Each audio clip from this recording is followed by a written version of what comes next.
여호와는 나의 목자시니 내게 부족함이 없으리로다. 이렇게 시작해서 내 평생의 선하심과 인자하심이 반드시 나를 따르리니 내가 여호와의 집에 영원히 살리로다로 이어지는 시편 23편의 말씀은 우리에게 참으로 위로가 되는 말씀입니다.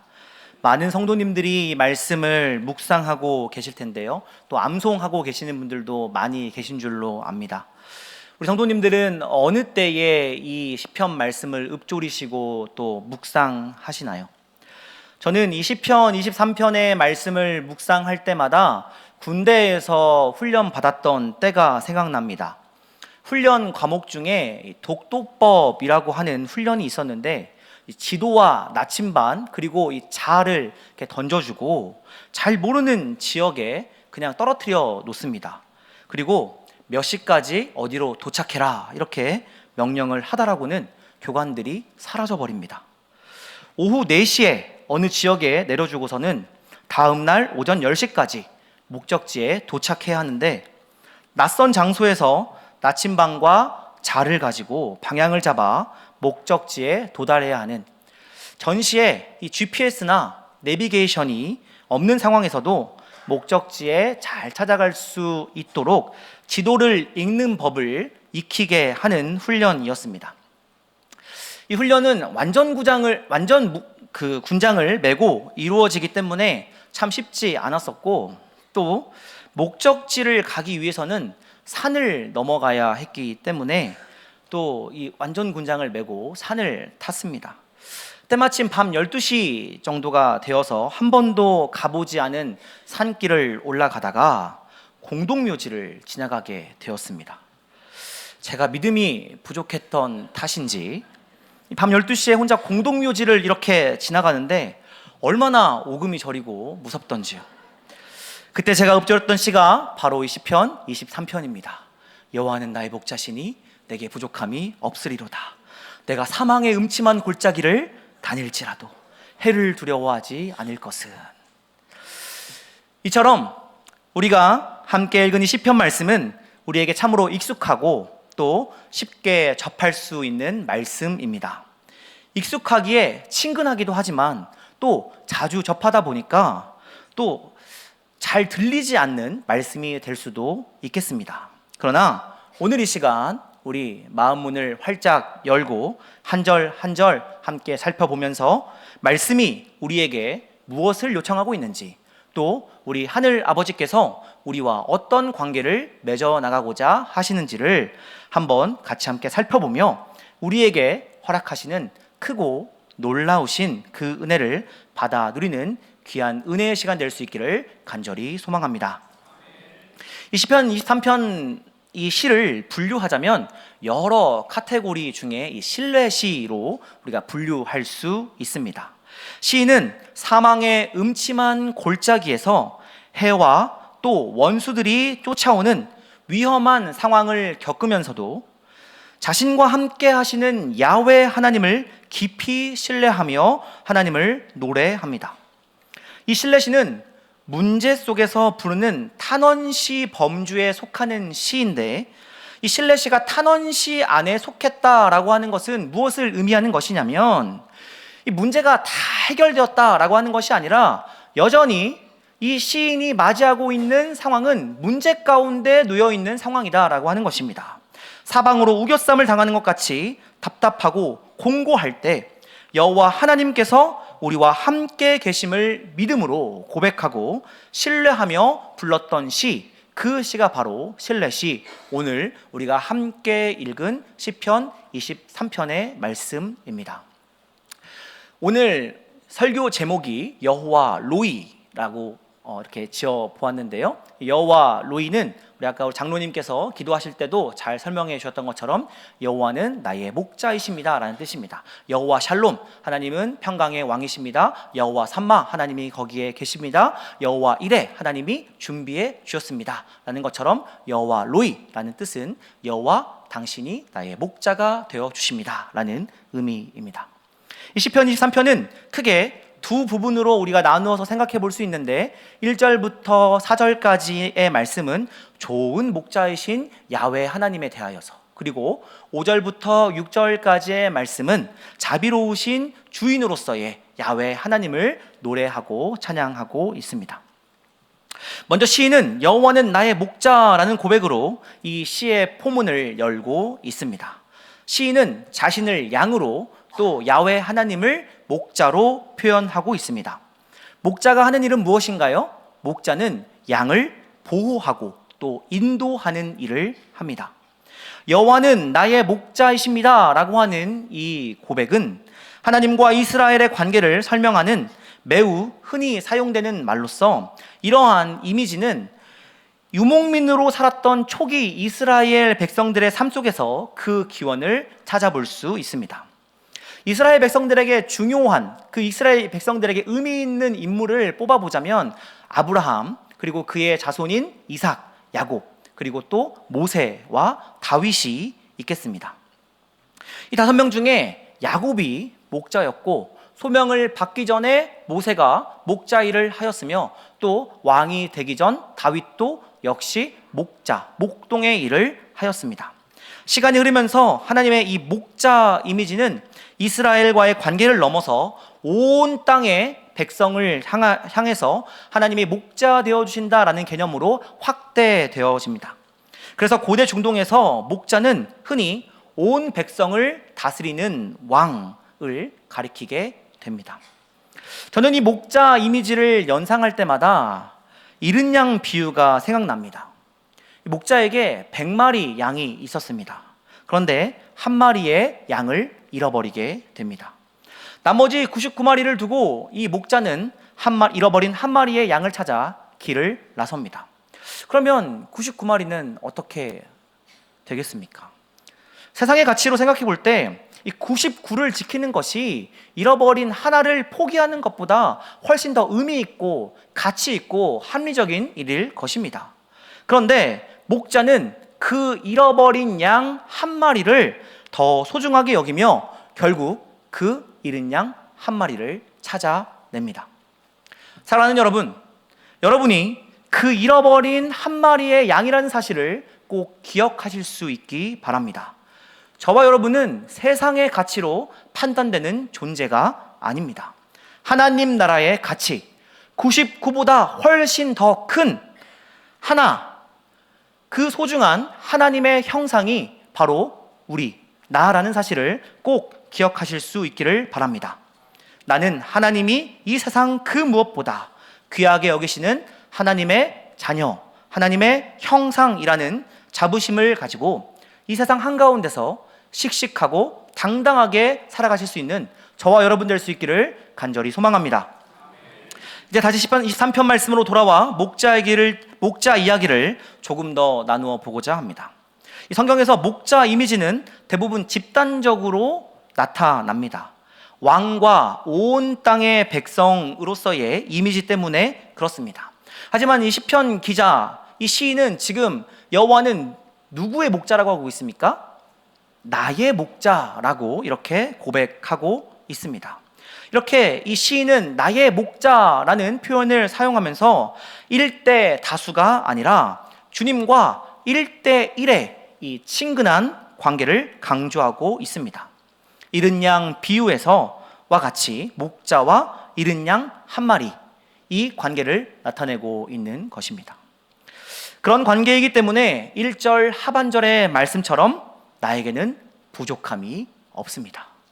이 부족함이 없으리로다 라는 이 동사는 히브리어로 로 하세르라고 하는 동사를 사용하는데 이 시제가 참으로 재미있습니다. 이 시제가 미완료형인데요. 이 미완료형 시제는 언제 사용하냐면 한 번의 행위로 그치는 것이 아니라 그 행위가 쭉 지속될 때 미완료형 시제를 사용합니다. 시인은 목자이신 주님 덕분에 그동안에도 부족함이 없었고 지금 오늘 내 삶의 자리에서도 여전히 부족함이 없으며 앞으로도 부족함이 없을 것이다 라는 이 한없는 신뢰를 고백하고 있는 것입니다. 그리고 이 부족함이 없다라고 하는 이 동사에는 본래 목적어가 사용되어야 합니다. 목적어가 필요한 동사입니다. 그런데 시인은 의도적으로 목적어를 배치하지 않음으로써 국한되고 제한됨 없이 삶의 모든 자리 가운데 우리 여호와 하나님께서 나를 지키시고 인도하여 주신다. 하나님이 풍족하게 채워주신다라는 것을 노래하고 있습니다. 만약 목적어가 돈이라면 여호와는 나의 목자시기에 내가 돈에 있어서는 부족함이 없습니다. 그러면 이 하나님이 하신 일이 돈에 있어서 부족함을 없애는 것에만 국한되겠죠. 여호와는 나의 목자시니 내 관계에 있어서 부족함이 없으리로다. 이렇게 고백하면 하나님은 관계에 있어서만 국한되어서 우리를 지키시고 인도하시는 분으로 아마 협소하게 그 이미지가 형성될 것입니다. 그러나 이 목적어를 의도적으로 사용하지 않음으로써 하나님은 우리 모든 삶의 자리 가운데, 모든 형편 가운데 부족함 없이 풍족하게 채워주시는 그 하나님으로서 나타나고 드러나게끔 그렇게 시인이 기록하고 있습니다. 이제 시인은 2절부터 4절까지의 말씀에서 이 1절의 신뢰의 확신에 대한 상세한 이유를 제시하고 있습니다. 그것은 바로 하나님이 목자로서 자신을 인도해 주시고 또 보호해 주시기 때문이라는 것입니다. 2절 말씀에 보면 하나님은 나를 푸른 풀밭과 또 쉴만한 물가로 인도하신다 이렇게 고백하고 있습니다. 싱싱한 목초지와 잔잔한 물가로 하나님께서 인도하시는 이 하나님의 모습은 양을 위한 목자의 특별한 보살핌으로 또 나타내지고 있습니다. 양떼를 먹이는 광야에서 이런 쉴만한 물가, 잔잔한 물가를 찾는 일은 쉬운 일이 아니었습니다. 이 쉴만한 물가, 잔잔한 물가는 큰 오아시스가 아니었습니다. 이제 이스라엘 팔레스타인 지역에 우기가 들어서 비가 많이 내리게 될 때에 이제 급류가 한번 쭉 계곡을 휩쓸고 가게 되는데 그 급류가 휩쓸고 지나간 자리 몇 군데에 이렇게 고인 물이 생기게 됩니다. 잔잔한 물가라고 하는 것은 이 급류가 휩쓸고 지나간 고인 물을 뜻합니다. 그런데 모두가 다 적합한 물은 아니었습니다. 너무 높은 곳은 양이 발목이 좋지 않아서 올라가지 못하고 또 너무 깊은 곳은 혹여나 양이 빠져서 양의 털 무게 때문에 완전히 물에 양이 꼬꾸러질 수 있습니다. 그래서 너무 깊은 곳도 안 되고 또 오염된 물도 사용할 수 없었습니다. 양을 너무나도 잘 알고 있었기에 양이 먹기에 가장 적합한 장소로 인도하시는 목자의 손길, 그것이 바로 우리 주님이 우리에게 공급해 주시는 쉴만한 물가입니다. 우리 주님은 이렇게 우리를 잘 아십니다. 그리고 우리에게 가장 알맞게 그리고 가장 적합하게 우리를 먹이시고 입히시며 우리를 인도해 주시는 분이신 줄로 믿습니다. 이때에 우리의 영혼이 소생하게 됩니다. 3절 말씀인데요, 우리 같이 함께 3절 말씀을 읽어보겠습니다. 내 영혼을 소생시키시고 자기 이름을 위하여 의의 길로 인도하시는도다. 아멘. 시인은 우리 목자이신 하나님께서 우리의 영혼을 소생시키신다 이렇게 고백합니다. 그런데 여러분, 이 소생시킨다라고 하는 말을 뒤집어서 한번 생각해 보시게 된다면 우리의 영혼이 탈진할 수도 있다라는 것을 내포하는 것이지 않겠습니까? 사랑하는 여러분, 예수님을 믿는데 영혼이 탈진할 수 있습니까? 예수님을 믿는데 낙심하고 또 우울할 수 있습니까? 예수님을 믿는데 의심하며 두려워할 수 있습니까? 정답은 예, 그렇습니다 입니다. 우리는 너무나도 연약한 양들입니다. 양들이 이 기억력이 나쁘다고 하는데 우리는 다 양 같아서 하나님께서 하신 약속들을 자꾸 잊어버리고 주변의 시선이나 또 환경에 민감하게 반응합니다. 더구나 육체가 연약하면, 기다림이 길어지면, 폭풍이 밀려오면 우리의 영혼은 더욱더 탈진하게 됩니다. 모든 믿음의 영웅들도 이러한 시간들을 다 거쳤습니다. 더구나 우리에게는 원수가 있습니다. 그 원수는 바로 할 수만 있다면 택하신 자들을 미혹시키며 우는 사자처럼 두루 다니며 삼킬 자를 찾는 원수 사단 마귀입니다. 그로 인해 우리는 더욱 탈진할 수 있습니다. 그러나 우리 주님은 그런 우리를 나무라시지 않습니다. 바알 제사장과의 대결에서 승리한 후 탈진하여 로뎀나무 아래에서 죽기를 원했던 엘리야에게 떡과 물을 공급해 주시며 힘을 주셨던 것처럼 예수님을 배반한 죄책감으로 괴로워하던 베드로에게 새로운 사명을 주시며 그 앉은 자리에서 일으켜 세워 주셨던 것처럼 우리 연약함을 동정하시고 우리를 긍휼히 여겨 주십니다. 우리가 연약할 때에, 우리가 죄인 되었을 때에, 우리가 원수 되었을 때에 우리를 먼저 사랑하셔서 십자가에 죽으시고 우리를 위해서 대신하여 그 모든 죄를 속량하여 주신 분이 바로 우리 주님이십니다. 그런 분이 우리의 연약함을 보시고 쯧쯧쯧하며 혀를 차실 리가 있겠습니까? 그분이 우리를 위로하시고 우리를 어루만져 주십니다. 지금 여러 가지 상황으로 낙심해 있습니까? 몸부림치며 기도하다 탈진해 있습니까? 말씀대로 살지 못하고 자꾸 넘어지는 모습을 보며 괴로워하고 계십니까? 그 모습 그대로 우리 주님 앞에 나아오실 수 있기를 바랍니다. 그 모습 그대로 받으시는 우리 주님 앞에 모든 것을 다 털어 놓으실 수 있기 바랍니다. 3절 말씀에 우리 주님이 우리의 영혼을 소생시키신다 이렇게 말씀해 주셨는데, 이 영혼을 소생시키신다 할 때 이 영혼은 네페시라고 하는 단어인데, 이 네페시는 생명이 자리하는 곳에서 생명과 있을 때만 생명력이 북돋아진다라는 뜻을 내포하고 있습니다. 그렇기에 내 영혼을 소생시키신다라고 이렇게 하는 말씀은 하나님이 나와 있다라는 것을 뜻합니다. 내가 있다으려고 노력하는 것이 아니라 하나님께서 있다 주시겠다 선언하시는 그 선포가 바로 내 영혼을 소생시키시고의 의미입니다.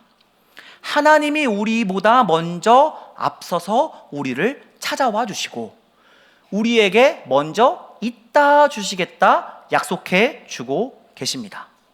또한 우리 하나님은 우리의 사사로운 이익이 아니라 당신의 이름을 위해, 당신의 명예를 위해 우리를 의의 길로 인도하시는 분이십니다. 이 길이라고 하는 히브리어 단어는 마갈이라고 하는 단어인데, 이 단어는 수레바퀴가 지나가는 자국을 가리킵니다. 당시에는 수레바퀴가 다니는 길이 산길이었다고 합니다. 사람은 다니지 않고 수레만 다니는 산길이 따로 있었던 것 같습니다. 이 길은 사람들이 들어서지 않는 딱 수레바퀴만 지나갈 수 있는 좁은 길이었습니다. 하나님이 인도하시는 이 의의 길, 이 의로움의 좁은 길은 올바른 길이지만 다수가 걸어가고 싶지 않은 좁은 길입니다. 이 길이 참으로 외롭고 좁은 길이지만 이 길에서 하나님과 있다 갈 수 있는 길이기에 우리의 영혼이 소생케 되며, 그렇기에 우리가 마땅히 걸어가야 되는 길이 되는 줄로 믿습니다. 함께 우리 주님께서 허락하여 주신 이 의의 길을 손잡고 걸어나가는 우리 복된 성도님들 될 수 있기를 주님의 이름으로 간절히 소망합니다. 이어서 4절의 말씀입니다. 4절에서 시인은 하나님의 보호하심을 노래합니다. 이 사망의 음침한 골짜기는 죽음의 위험이 도사리고 있는 곳입니다. 시인은 죽음의 위협 앞에서도 언제 닥칠지 모르는 이 재앙을 두려워하지 않습니다.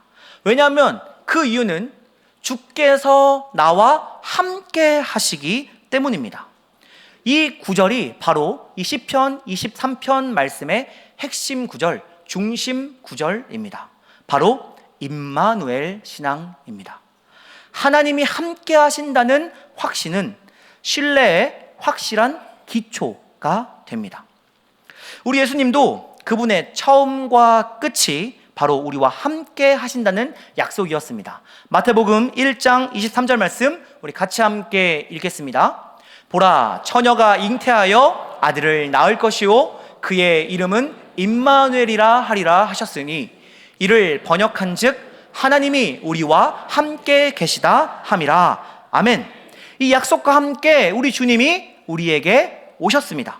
그리고 우리 주님께서 승천하실 때에 마태복음 28장 20절 말씀 우리 같이 한번 읽겠습니다. 내가 너희에게 분부한 모든 것을 가르쳐 지키게 하라. 볼지어다 내가 세상 끝날까지 너희와 항상 함께 있으리라 하시니라. 아멘. 이 말씀과 함께 우리 주님은 하늘로 올라가셨습니다. 우리 주님의 처음과 끝, 알파와 오메가가 무엇입니까? 바로 임마누엘, 우리와 함께 하시겠다 하는 이 약속입니다. 이 임마누엘의 약속이 우리를 살리는 줄로 믿습니다. 끝까지 이 임마누엘의 약속을 붙잡는 저와 여러분 될 수 있기를 소망합니다. 계속해서 말씀을 살펴보면 이 목자이신 하나님은 막대기와 지팡이로 우리를 안위하십니다. 이 막대기에는 야수나 또 도둑으로부터 양떼를 보호하기 위한 도구로서 이 끝에 금속이나 못이 박혀 있었습니다. 이 막대기는 목동이 가지고 다니면서 무기로 사용하는 보호용 막대기를 가리킵니다. 이에 비해서 이 지팡이는 막대기보다 길고 맨 윗부분이 활처럼 구부려진 나무로서 양떼를 이동하고 또 통제하기 위한 수단으로 사용됩니다. 여러분들 어떤 원화 같은 거 이렇게 보시면은, 그림 같은 거 보시면 이 지팡이를 들고 있는 목자를 우리가 자주 볼 수 있게 되는데, 그때 이렇게 약간 구부러져 있는 이 지팡이 있죠. 이것을 의미하는 것입니다.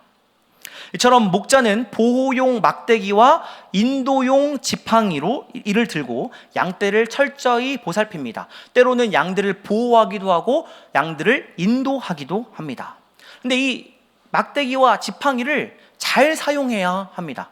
막대기를 사용해야 할 때 지팡이를 사용하면 제대로 보호할 수 없고, 지팡이를 사용해야 할 때 막대기를 사용하게 되면 잘못하다가는 양이 목숨을 잃을 수가 있습니다.